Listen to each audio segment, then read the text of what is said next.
अस्सलाम वालेकुम दोस्तों, मैं हूं मुबशिर और आप देख रहे हैं ट्रू राइटर और एक और ज़बरदस्त वीडियो जो पाकिस्तान की खूबसूरत जगहों के बारे में। तो आइए देखते हैं। जी दोस्तों, मैं बात कर रहा हूं मौला चटूक की।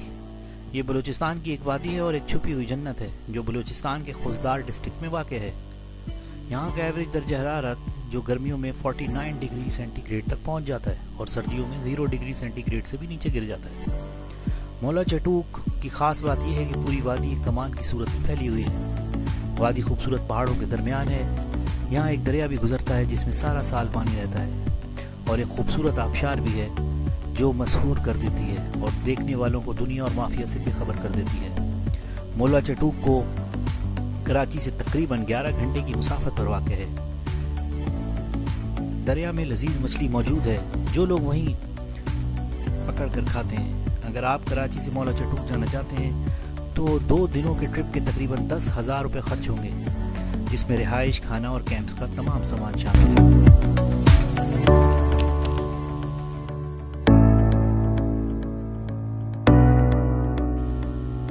और दोस्तों, इस लिस्ट में हमारे पास जो अगला नंबर है वो है नूर महल।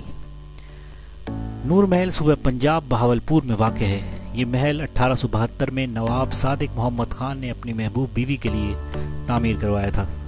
तकरीबन 150 साल गुजरने के बावजूद महल आज भी अपनी असली हालत में मौजूद है। एक हफ्ते में एक रात ऐसी भी आती है जब इसको रोशनियों से सजाया जाता है। यही वो लम्हा होता है जो वाकई इसको देखने के काबिल करता है। फिर महल को ऐसे डिज़ाइन किया गया है कि हर जगह सूरज की रोशनी पहुंचती है। महल के कमरों की छतों पर इंतहाई नफीस जियोमेट्रिकल डिज़ाइन है जिन्हें देखकर अकल दंग रह जाती है। ये महल आम आवाम के लिए खुल चुका है और लोग बैरून मुल्क से भी इस यादगार मोहब्बत की सैर करने आते हैं। तो अगर आप किसी तारीखी खूबसूरत मकाम को देखना चाहते हैं तो नूर महल एक बेहतरीन इंतखाब है।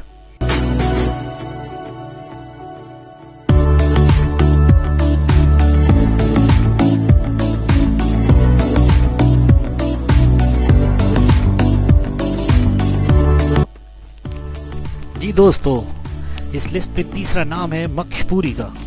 ये सूबा खैबर पख्तूनख्वा नथिया गली में वाक़ है। ये एक पहाड़ है जो हिंदुओं के लिए मुकद्दस समझा जाता है। इसका नाम भी संस्कृत ज़बान का एक लफ्ज़ है जिसका मतलब निजात की जगह है। तो दोस्तों, हिंदुओं के मुताबिक जब लक्ष्मण जख्मी हो जाते हैं तो हनुमान इस पहाड़ को उठाकर जनूबी हिंद ले जाते हैं, जहाँ की बूटी से लक्ष्मण का इलाज किया जाता है और फिर हनुमान इस पहाड़ को वापस यहाँ पहुँचा देते हैं। दोस्तों, गर्मियों के अय्याम यहाँ आने के लिए बेहद खूबसूरत हैं। अगर आप कैंपिंग का सामान साथ लाते हैं तो रात यहाँ गुजारी जा सकती है। मकशपुरी अपनी खूबसूरत नज़ारों और पहाड़ों की वजह से मशहूर है। यहाँ की सुबह आपको मशहूर कर देगी, इसलिए अगर आपको मौका मिले तो यहाँ ज़रूर आएँ।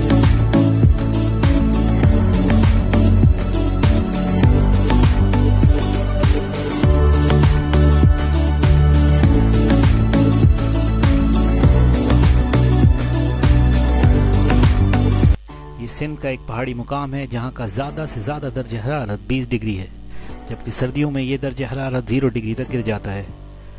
गोरख हिल्स खैरपुर के नज़दीक वाक़ है, जबकि ज़िला दादू से इसका फासला 94 किलोमीटर है। कराची से इसका फासला तकरीबन 425 किलोमीटर है। यहाँ तक पहुँचने के लिए 8 घंटे लगते हैं। कहा जाता है कि इस पॉइंट पर रात गुजारने का अपना लुत्फ़ है। पूरा इलाका कुदरती हुस्न से माला माल है, जिसकी वजह से सयाह दूर दराज इलाकों से सफ़र करके यहाँ पहुँचते हैं, कुछ दिन इस खूबसूरत मुकाम पर गुजारते हैं, फिर अपनी मंजिल की तरफ रवाना हो जाते हैं।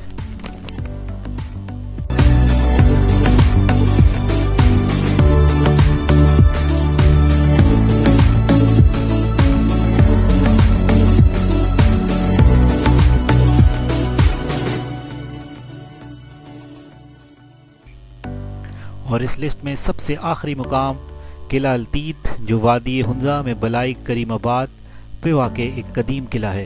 ये तकरीबन 900 साल पुरानी जगह है। किला अल्तीत इम्तिदाद ज़माना के हाथों मुकम्मल तौर पर गायब हो चुका था, लेकिन हाल ही में आगा खान ट्रस्ट ने यूरोपीय माहिरीन की मदद से इसे दोबारा इसकी असल शक्ल में बहाल किया है और अब किला अल्तीत आवाम के लिए खुला है। किले के साथ दरिया और शहर का खूबसूरत नज़ारा भी है। ये एक कदीम विरसा है जिसे दुनिया भर के लोग देखने आते हैं। ये गिलगित की पहचान और निशान है। اگر اس سال آپ نے قلعہ التیت دیکھنے کا ارادہ کیا ہے تو یقین جانیے آپ اپنے وقت کو یادگار بنانے والے ہیں۔ دوستو امید ہے آپ کو ویڈیو پسند آئی ہوگی۔ انشاءاللہ پھر ملاقات ہوگی ایک نئے ٹاپک اور ویڈیو کے ساتھ۔